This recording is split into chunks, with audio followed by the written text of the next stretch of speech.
dollars was. What is that? The Fighting Room? What is that? A Well, team or that's something? basically me. That's my organisation. You see, we had a real problem with racism going back 20, 30 years ago. They were attacking Lebanese that were here, and they used to call themselves Skips. And, Oh, well, basically, many years later, when I joined the Sharp movement here in Australia, I sort of took the idea and turned it into the Fighting Roo and did the opposite because the full-blooded Skips down here initially weren't that racist, but they turned racist, and now they've gone back to being anti-racist again, which I will give them the credit for that. So they did inspire the Fighting Roo, and basically what I do is I help out youth, whether Indigenous or otherwise, from troubled backgrounds, to try and get on a straighter path, like I've done with James, and that's why James is taking over the Fighting Roo now. oh, that's very nice of you. Yeah, I mean, racism. It's not only, it's not even. I mean, it's wrong, but even even past the moral sense, I mean, it's just wrong because why would you want to close yourself off to all Well, kinds that's of exactly people? right. Because, like, you yourself, you're from an Indigenous background, so you understand that what we are about is enjoying other people's cultures. Absolutely, I can say something nice about all kinds of people. Mm. You And, know, and yeah, that's what we tend to do. yeah. So, that's where I guess I'm going to start. Your background there as a Latino, or I'm not sure if Indigenous or Latino is the right term, which term Uh, you use, sorry. well, But indigenous is nice. It's yeah. yeah, I prefer Indigenous too. Mexico was a real eye opener. When I went to Mexicali, I was having a bad time. I was in the shop, and the lady serving me, she pointed with her upper lip, and that's something only Aboriginals back where I'm from actually do. You don't point Oh, with your finger, you point like that with your lip. And she did that, and I was so taken back, and she put a smile on my face and everything. And I actually felt for a while like I was back home in Broome. ah, yeah, yeah. So there's a big Latino community in Los Angeles. Well, I don't come Oh, across too many huge. Australians. Don't come across too many Australians, but no, definitely, I'm curious. Yeah. Interesting fact about Aussies living in LA is we do tend to be in the ghettos more because it's a lot more realistic. Aussies are very down to earth. We tend to be like you Latinos, but there aren't many Aussies full stop, so you won't see many of us. But there's a couple of us over there I know from Broome apparently. I've got to find out who, but a couple of guys younger than me are over there trying to make their way as actors. Yeah. I mean, we all have a conception. When I think of Australia, I think kangaroos, I think koalas, I think what's that? Crocodile Dundee. It's all Yeah, good. Crocodile Dundee. Interesting Mad story. You Max. know the pub in that movie? Well, my Uh huh. parents ran that pub when they were shooting the movie. Oh, no kidding. Yeah, yeah. My So dad I loves grew that. up around those characters. My dad loves that movie. Yeah. Oh, does he? I'll, Yeah. I'll see if we More can of get a hold of an old stubby holder from that pub. I think it was Noonamar, and I'll get one sent over to you, mate. awesome. Yeah, I would love to get some stuff over there, but the community's closed right now. I think I was trying to get some stuff down to the Philippines. I don't know if it's possible right now.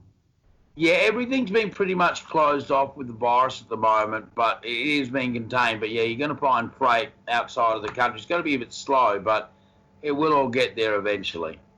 I think they're going to close us down again, possibly. Yeah, yeah. No, it seems like it's throughout the airport system there, so they're going to have to because it's a major hub for the world, and so they're going to have to do it. It's very bizarre. Yeah, I've gotten Yeah. used to the situation though. I'm ready. Yeah, well, I guess when you're used to living out in the bush, it's real easy. Like that's what I joke with guys down here. When you white people burn down the world, I'm just going to go out in the desert and laugh. Yeah. But yeah, so your background as an art, like which side of the border did you grow up? Did you grow up in LA? Because I noticed in LA, as you said, it's got a huge Latino population. You get whole suburbs where some of the advertising is actually in Spanish. Yeah. Well, I was born in Ensenada, and yeah, by accident actually. My uncle Sonata. was in Yeah, my uncle was in prison, and my mom went to visit, and pop. I just went. I just was born where I was born in Mexico. So you're a But Baja boy. basically, I came to the other side of the border like 3 months after. Yeah, yeah, and you grew up on the other side. Yeah, no, I've known other Mexican guys like that who, yeah, they born on one side, grew up on the other. And it's really amazing that the difference in culture with the Mexicans who grew up on one side compared to the other. Yeah, absolutely. The guys that grew up in Mexico are a little bit more got a little bit more of that Indian blood on them. Oh A yeah, little you bit. definitely got the passion. Definitely the passion. It's like back home where I'm from. All the boys where I'm from, we have that passion too, mate. And people tend to sexualize and generalize it into so many things, but it is part of the indigenous culture. Yeah, part of like a machismo to Mm. Mexican guys. Yeah. Yeah, it's like what punk say, punk rock attitude. I guess that's why you Latinos, not many people know, but you Latinos are a big group within the punk community of LA. Yeah, and that's what I wanted to do with this documentary that we're doing. I mean, Compton is known for hip hop and rap, but Yeah, a lot of kids throw shows where there's like 100 kids at any given time in on Saturdays and Sundays at a yeah. punk rock show. Yeah, at a backyard. Yeah. Yeah, well, I was actually in Barstow. I really love Barstow, and I got to meet a lot of the Mexicans and Latinos around there, and I really enjoyed the place. I loved it. That they made the difference to a lovely little town. Quite honestly. Yeah, I mean, if you come across, if you went to Orange County, I mean, Yeah, the more KKK types are obviously less tolerant of any outsiders, but I'd say the punk community, majority or as a whole, are very tolerant of people you deem to be foreigners or outsiders or respectfully. oh, they were like even when I went to Orange County, there were two guys from the prison, from the Orange County prison there. Shout out to you boys there. And they were really nice, really respectful, like yourself. They said sir, which I found a bit of a shock because Aussies we don't go around really saying sir and ma'am because I don't know. I guess it goes back to the convict era. You know when you had to call people sir and that, and we just don't like doing it anymore. But Right, right. I found it really interesting. And yeah, Orange County, I did find nice to drive through. Like we went up to the San Bernardino Mountains and right down the border there, and it was just beautiful country. It's nice. It's really beautiful, but like on certain parts of the OC, Orange County, Mm. there is some kind of latent racism. I Oh yeah, think. yeah, yeah. There's always pockets of racist groups. I have heard about that in Orange County. Yes, there is. Yeah, a pocket of racist groups, and you will get them everywhere. Unfortunately, it's the unfortunate reality of what we do. Yeah, but I never grew up with that. I Yeah, never grew up. neither did I. Yeah, I never really encountered racism really, except that one bar in Orange County. I felt that vibe, but I thought it was stupid. But it's not something that really like crosses my head a lot. Yeah, that's my story too. I really did not encounter racism because my dad's brown, my mum's white, and Uh, my experience was I really didn't know what colour was till I was 18, and cops mistook me for a guy who escaped prison, and I found it really shocked. And people said, "Well, you look black," and it's like, "Well, no, my skin colour's different." I didn't understand these concepts of race and everything people were trying to explain to me politely. So yeah, it wasn't until 18 I started experiencing racism and that I started to see that, and it was a bit of a shock, probably like yourself as well. yeah, like my dad's brown, mom's white. My dad came to LA around early '70s, and there were still signs that said, with all due respect, there were signs that said no Mexicans, no blacks, no Yeah, dogs. yeah, you yeah, know, yeah, yeah. so We I speak pretty plainly here, mate. We do. All my mates do back home. So yeah, it's all right here. No PC culture. oh no, absolutely. But I mean, part of from my community, I kind of yeah, I don't like that either. I got a song called "Fuck Safe Spaces." Yeah, Um, yeah. I think if people said what's really in their hearts, I think it would clear the air a lot. I I think there's find people, that true. yeah, yeah. There's people that are condemned too easily to be honest. I think, Yeah, it's like we said earlier, nobody really owns the mantle of self righteousness or piety. but some people think they do. Yeah, that's right. Because we're all flawed. Being human is flawed. And I find myself a little bit more fame I get or prestige, I find myself trying to balance a fine line. Yeah. You like the attention, but at the same time, I'm all like, I kind of like being an asshole. Yeah, I well, there's always that controversy, isn't it? yeah, And that cancel culture.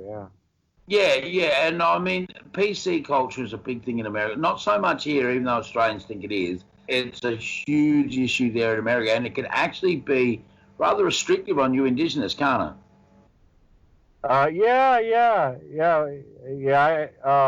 Yeah. When you're like Mexican or whatever, it's I would say it's a little bit easier.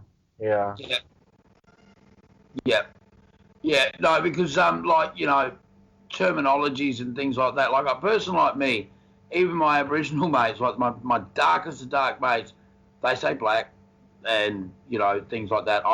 There's certain words I won't use that they will because it's between them, and because of the experiences I've had, I won't use certain words. But we do say like black and black fella and things like that. But if I was going over to America and say black and black fella, that's not culturally acceptable at all. I'm just being a little bit more careful because we just had those riots a couple Oh, of weeks yeah, ago, yeah. No, and no, don't worry. I have many POC American mates, followers, and they know everyone with me is cool. yeah, no, and there was a lot of blood was flowing. A lot of people got canceled. There was a lot of controversy. Even if you were quiet, you were liable to some kind of controversy. Really? Like I know Yeah. this. I know there's always been trouble with the Latino and the POC community there in LA. I mean, where does that stem from?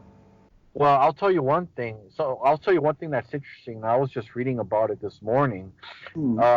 There's been people, POC people in South Central that have been kind of attacking like Mexican people that sell ice creams, or these are small Mexican men, Yeah, yeah, immigrants. yeah, They don't yeah. speak No, a I've lot met of. many Mexicans. I'm amazed how short they are.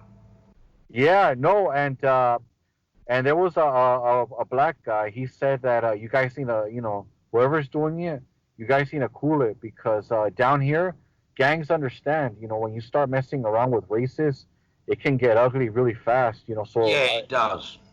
yeah, so there was a gang member, a black guy. He said, you guys need to cool it, whoever's doing it, because we might, you guys might light the kettle up over here. Yeah, But yeah. for the Well, most part, people try to get along, though. Especially in the punk community. There's not a lot of yeah, racism. yeah. I do notice that the punk community over there is strong for keeping the racism out. That's why you have groups like Sharp and Rash and the skinhead community there to try and keep the racism out of things like skinhead. And it is a battle, but I will give the punk community that it is really strong on anti-racism, coming together, that tribal mentality. Um, Yeah. this subject's come up here in Australia with a couple of the young guys, and they're talking about the word tribe and tribal as co-opting Indigenous culture in America. What's your opinion on that? On the whole tribal thing. Yeah, using the word, we use the word tribe like we are part of one tribe. You, That's the terminology we use here in Australia. I think some things are unavoidable. I mean, Yeah, people are always going to form into, even at an office space, you're always going to have a quote unquote tribe, cliques. bingo. Yeah, tribes within tribes. And A it's, tribe. it's not an Indigenous word anyway. It's a European word for an Indigenous term. I kind of like it. I kind of like my tribal ways. Yeah, yeah, me too. I like to have that whole tribe and the tribe thing with us. It becomes inclusive of everyone. Case in point, I kind of did a little analysis of the whole autonomous zone in Seattle, where you Hmm. had the protesters form a country within Seattle. within Seattle. These Yeah, I don't know. I don't want to get too deep into it, but what I'm trying to say is, in any setting, you're always going to have a dominant guy hold sway over the group, whether you want to or not. Some things are just ingrained in the human experience. yeah, yeah. No, no, no. I do tend to agree with that. Like, it's something my dad explained about racism because my dad's brown, but You never called him black. You never called him Aboriginal because his heritage is Pacific Islander. And his reactions were a bit extreme.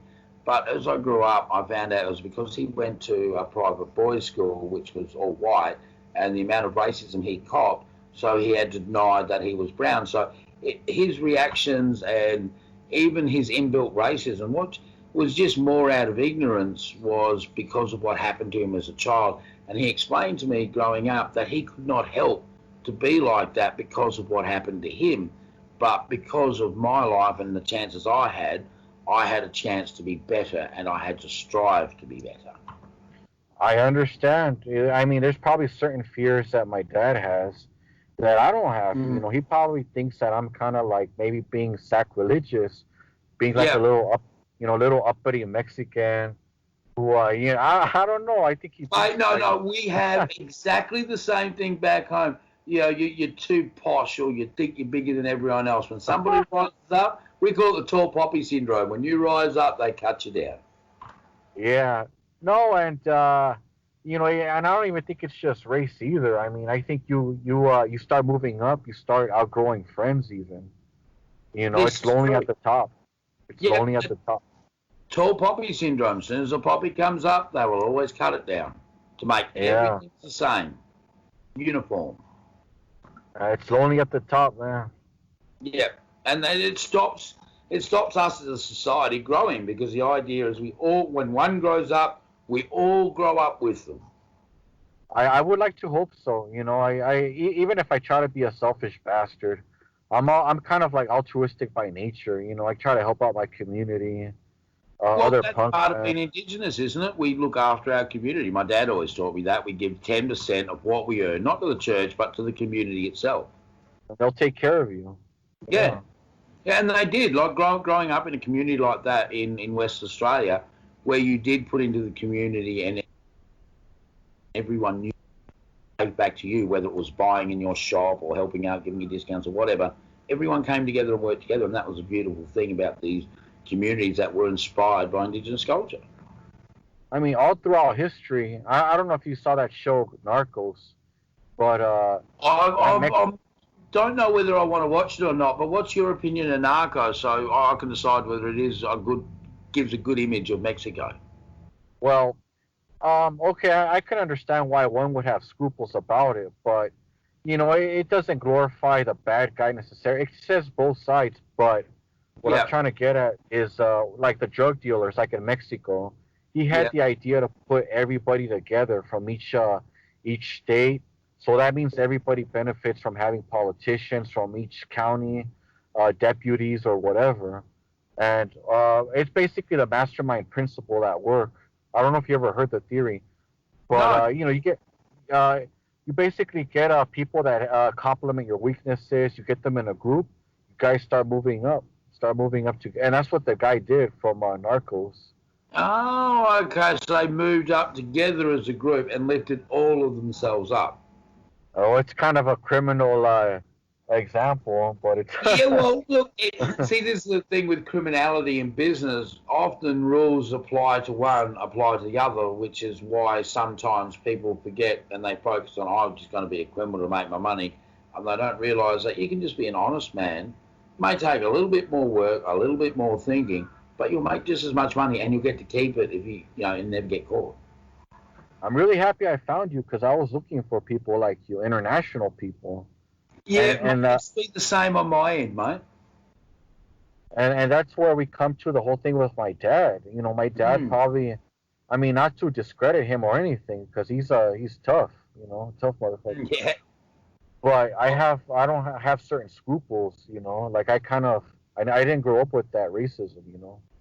Yeah, and I think that's a good thing, though. Our generation became that improvement on the previous generation. I mean, sometimes the younger generation from us, they think we're a bit racist or say stupid, controversial things. But really, for us back then, those things weren't controversial because society moves forward. Yeah. That's another interesting point you say about your dad and your mum, because I know your mum is a big Bronson fan. Yeah. And Chino and things like that. And it's really amazing how the Mexican culture and those type movies, Western movies, influenced growing up here in Australia, in the outback in Australia.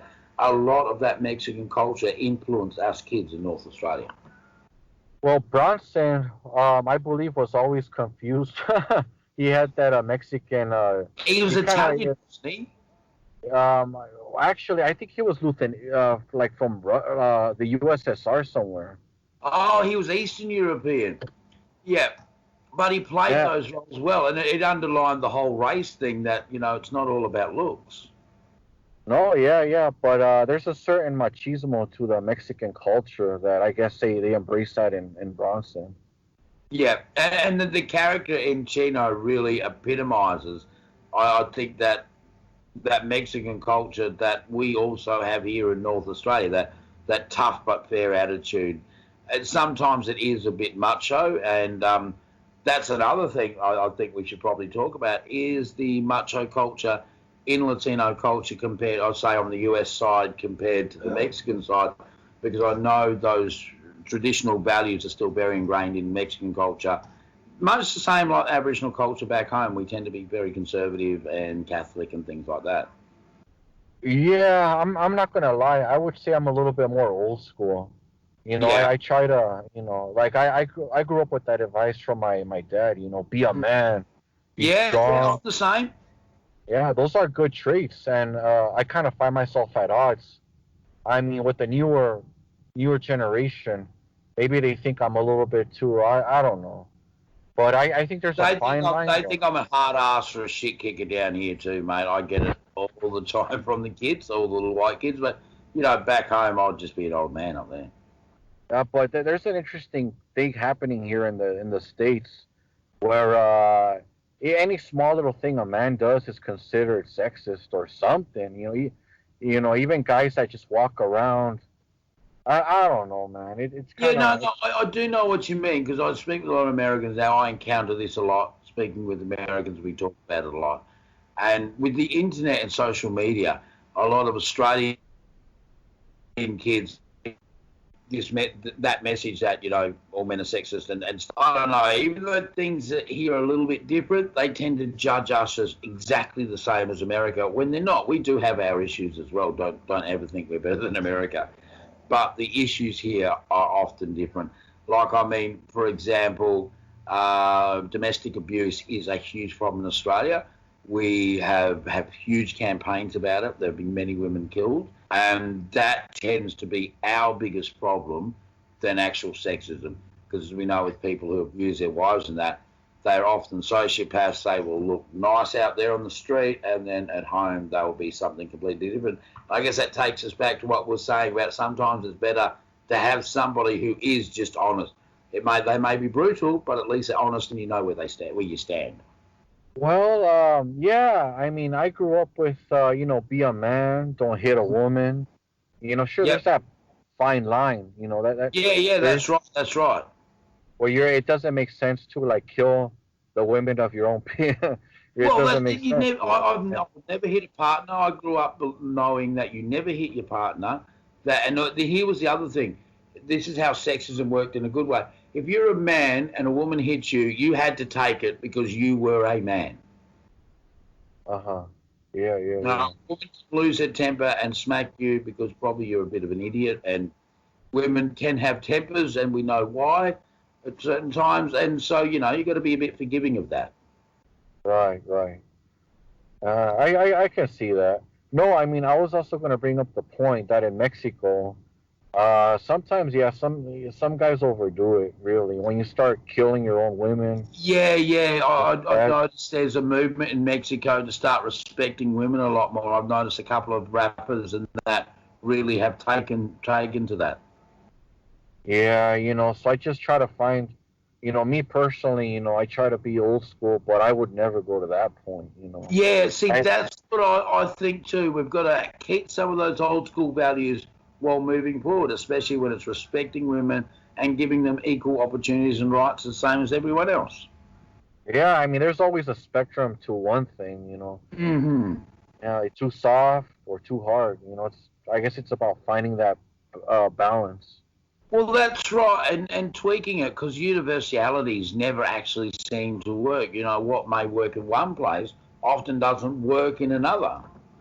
Totally agree. That's true. You know, like the indigenous world, like the fixes everyone tries to apply, they tend to think, okay, well this worked here, so we're going to take this blanket solution and apply it here, and they have no cultural understanding or background, and they tend to fail, and all they had to do was tweak the ideas. Yeah, that's true. I agree. So now, what's up with this new doco you've got coming up, the LA punk scene documentary? Right. So You're about I 4 to 6 months from shooting that, aren't you? Or finishing it, sorry. well, we were trying to make a movie. I've been trying to make a movie first, and it's Yeah. a lot of places are shutting down. I don't know if Yeah. some of them are going to reopen. So I'm all like, I'll try to put down my ambition a little bit. I'll try to just turn it down and see what I can do. Don't turn it down, mate. Go hard. Look, if you only get halfway, at least you did something, didn't you? Right, right. And I'm all like, this documentary might be a little bit easier. We got the connections with the bands. We got pictures. We got video. I Yeah, could but put that you can together. assemble it quicker until the virus is over and get back to the movie, which I was going to cover. That's the Call of the Warrior, wasn't it? Yeah, Call of the Warrior. Right, right. Yes, I cannot wait till that's out, mate. All my Indigenous mates will want to see that here in Australia. I'll make sure it gets out to every remote community, so all my mates out there, as soon as Call of the Warrior is out, I will endeavour to make sure it gets out to you guys for a showing. Thank you. No, and what's interesting is Corona is changing a lot of things. Some structures are being destroyed. You got celebrities breaking down, Yeah, and it's yeah. One of the good things that came out of Corona, it's destroying a lot of the celebrity culture. You know.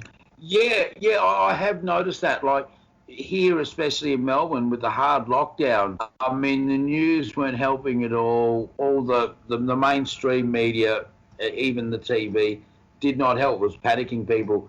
But the local community got together, started doing their own streaming and things like that, sharing information that allowed us to come together as a community and actually fight back. And I'm starting to see that people are realizing this, that as a community, we no longer need populism, that we can build our own little popular communities. We don't need to have these super mega stars a world away. We can have our own stars here in our own neighborhoods. That's what I was thinking. I mean, you really don't need anybody to do anything. The distribution is easy. There's websites for making books, movies, or whatever. Well, I mean, that's you're right. right. And that's the culture. Yeah, it's kind of like Darwinism at work, really. I mean, if you hustle hard enough, if you put yourself out there enough, deserve what you get. Really, it's not that hard Well, anymore. that's right. Like, I mean, you guys in America can easily produce something, send it to us over digitally. We can print it here and still do the right things and pay the bands what we should be paying, and then sell those here. That way, we haven't had to transport, product made there across the ocean to here, and you still got jobs at both ends of the supply chain, and you're not creating so much pollution. Right. Yeah. It's easy. It's just a matter of, it kind of makes me think, the more people have, the more a lot of people take it for granted. I mean, it's never been easier, than to do something than it is nowadays. And a lot of people just take it for granted. Yeah, well, see that makes me think there because where I grew up, it was pretty dirt poor. We had nothing, so you valued what you had. And as I grew up, all the new technology out there, you pretty much jump on. You want to learn everything about it because you just never had anything like that as a child. Was that the same experience for you? Yeah. I mean, you don't have this kind of distribution. Now, all you got to do is upload a picture and boom, it'll be on a shirt the next minute. That you didn't Yeah. have that growing up. Yeah. Oh yeah. No, definitely didn't have that. But yeah, that actually brings me to another point though. With that whole culture, how do we make our money in that culture now? Like because we can simply YouTube and rip off someone's music on YouTube. How's that poor band going to make its money? I think this is one of the real things we're starting to come to in this whole DIY industry at the moment. Is finding a way that we can make a little bit of money to keep doing what we do. I think you need the right ingredients, like Mm. charisma, determination. There's like certain ingredients. You got to get the right combo there. It took me several years before I felt like, okay, I think this is the right path. I mean, everything that I've done over the years added up to something. Yeah, Um, I mean, doing little astrology videos on YouTube, it all added up to something. I mean, it all added up to me like having a certain confidence to making yeah. videos, or it all adds up. So Um, you put it, chalk it down to more of experience because, as we know, as we've shown people doing our show here, that you'll start off not so good, but as you practice and practice and practice, getting up there in front of people, you get better and better at your craft. well, some prospect of talking like us, terrifying. Mm. So I guess it all boils down to the hustle you got in you, the right medium. Yeah, Because I think YouTube is not so, it's too much censorship. They yeah, monetize you if you go off the rails one too many times. yeah, yeah, and Well, it doesn't seem like it doesn't seem like a platform where you do get to express yourself. Where you do get some of the other platforms out there where you can have more adult content and be more controversial, seems like a better solution. well, for one, the whole music thing, it's kind of hard to make a buck off of it nowadays when people Oh, want it it's for free. simple making a buck. But I think if you have the charisma, I think you can. I think you can persuade people to buy your merchandise if they think Yeah, you're charismatic enough or whatever. marketing. Promoters and marketers are a big part of the music industry. I mean, there's a lot of Australians forget this. We tend to focus on the bands and hold the bands up in this great light, but we don't Right, understand those background doing the marketing and the things like that. They're the guys making people their money. right. Yeah, a lot of musicians don't have marketing sense. I mean, you can be the best musician, but if you don't know how to market yourself or what, it doesn't. It Yeah, won't amount to you, it. you can't market yourself, mate. You're not going to make it as a musician. This is a No, real sad, fortunate truth of our industry. I mean, there's people out there that play the guitar 100 times better than I do, but Mhm. because they don't want to get out there or something, it won't amount too much in the real world, unfortunately. Well, this is exactly true. See, James, my mate here, he is a really talented artist, but his biggest problem has always been confidence. It's got to do with bullying and everything else. And it took a long time to just sort of get that confidence into him, get him to stand up for himself, and you really take. And he has now, and now he's got his confidence. He can present himself on a show and on stage. It's going to help him when he's finally finished his degree. He's become an accomplished artist, and he's going to have that confidence and skill on stage, which will take him to the top, hopefully. Nice. No, and I'm kind of it's a form of self-validation doing this documentary because if we do it right, it's gonna be on streaming services. It's gonna go Oh all yeah, over mate, the. it's coming. We're putting it on down here, and I'm going to push it out as many places as I can. I'll even see if I can get it on ABC through Triple J or something like that. I've got a few friends. I'll send them the video and see what they think. I mean, the wheels in my head are turning. I mean, there's no limit. I mean, I wanna maybe the Filipino punk community do something, or what we're Filipino doing. punk That was community is huge. I've known a couple of guys over the years. Yeah, it has a strong force up there, and they'd probably like a bit of entertainment at the moment because everyone in the Philippines locked down. They've had to send in, I think, military into Cebu because of all the trouble down there. Because unlike Australia, they're not getting like in Australia, our government's giving stimulus, same as you guys. We have our welfare and things like that, and they just don't have that in the Philippines. So they've had to really come together and help each other out.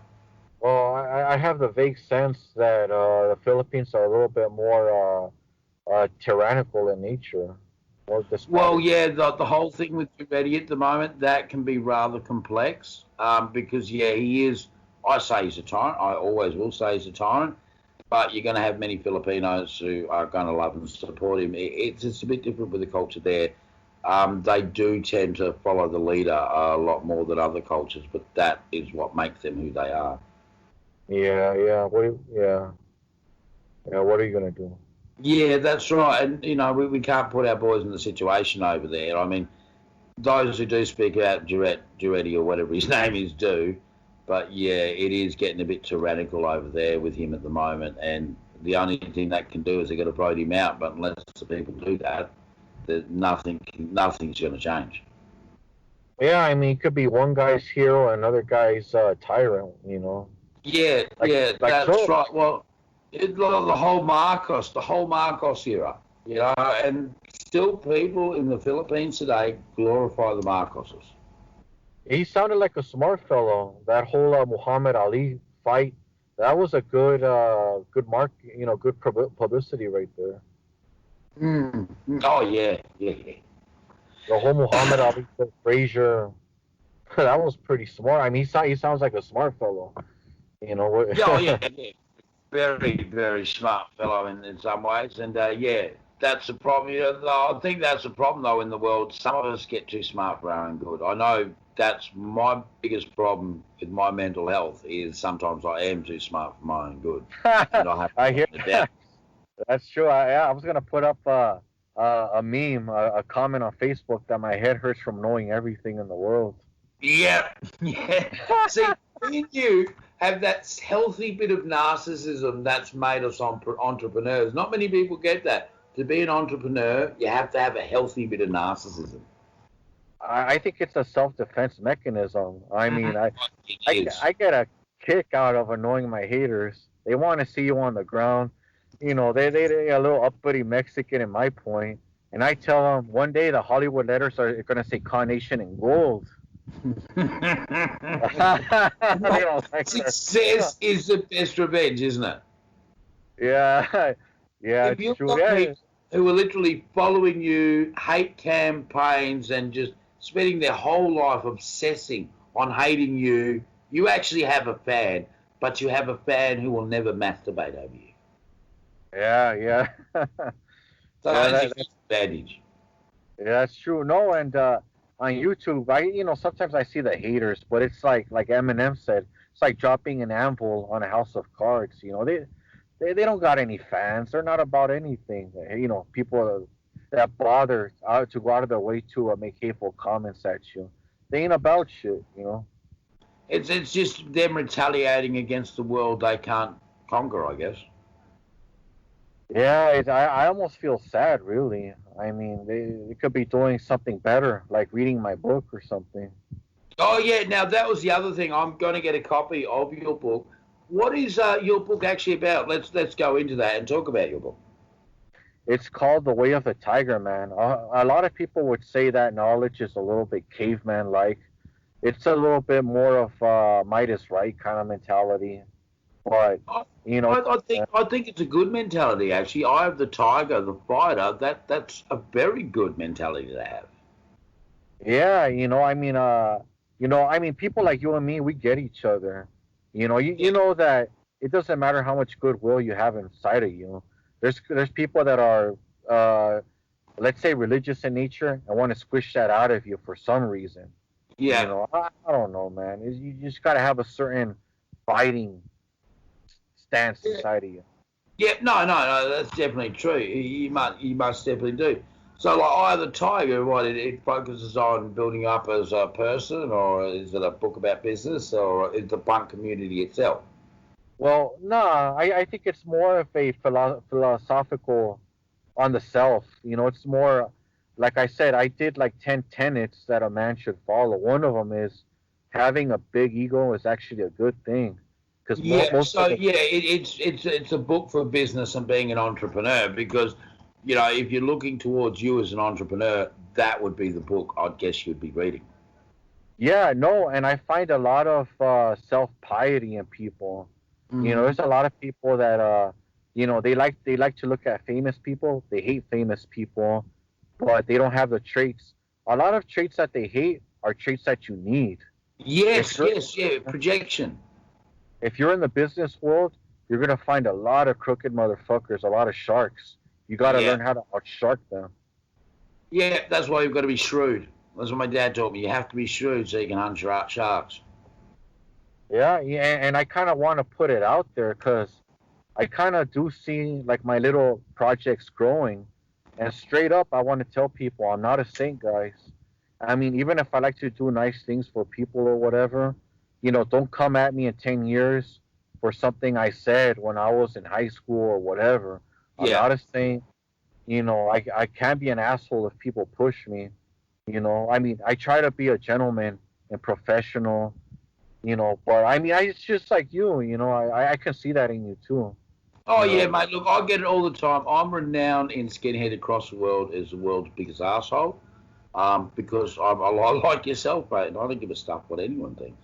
I think that's what you need to do. That's one of the reasons since meeting you. It's like, wow, I don't know where the Mexican Matty begins and the Aussie Johnny starts, mate. Like, we are pretty much split sides of the same coin. Yeah, yeah, absolutely. No, yeah, and that's Mexican culture that try to clash. I really resented a lot of the culture that came out 5 years ago, where they wanted to tone down the male. They wanted to launch a hate campaign on masculinity, and this Yeah, book was kind of against that. I'm more like yeah. I put on my It's what white people don't understand with the whole Latin culture, with your language. You've got male and female inflections, so femininity and masculinity are both treated as an equal thing within their culture. right, right, and me as a level-headed man, I'm more like I don't have all the time in the world to indulge certain ideas. They say that Yep. masculinity is a what do they call it? What do they call it? That they say a Toxic. social construct. Oh, social construct. Oh, mate, I get kids using that one all the time. I'm sort of glad it was only me and you doing the interview because James uses it a lot because he's young. But yes, this whole social construct thing. In Indigenous culture, we have sacred men's business and sacred women's business for a reason. Right, right. I mean, they can experiment all they want, but at the end of the day, give it 5 years amongst themselves. You're going to have an alpha come out, and whether if he's macho man or nothing doesn't matter. He Yep. might be shrewd, but there's always going to be an alpha amongst people. Mate, my lesbian mates, I've got a lot of lesbian mates. I've got to go over to one of my friends' wedding. Now, in them, a lot of my lesbian mates are pretty macho. They may look feminine, they may sometimes act feminine, but they are as masculine as hell. I mean, even I would back down from these women.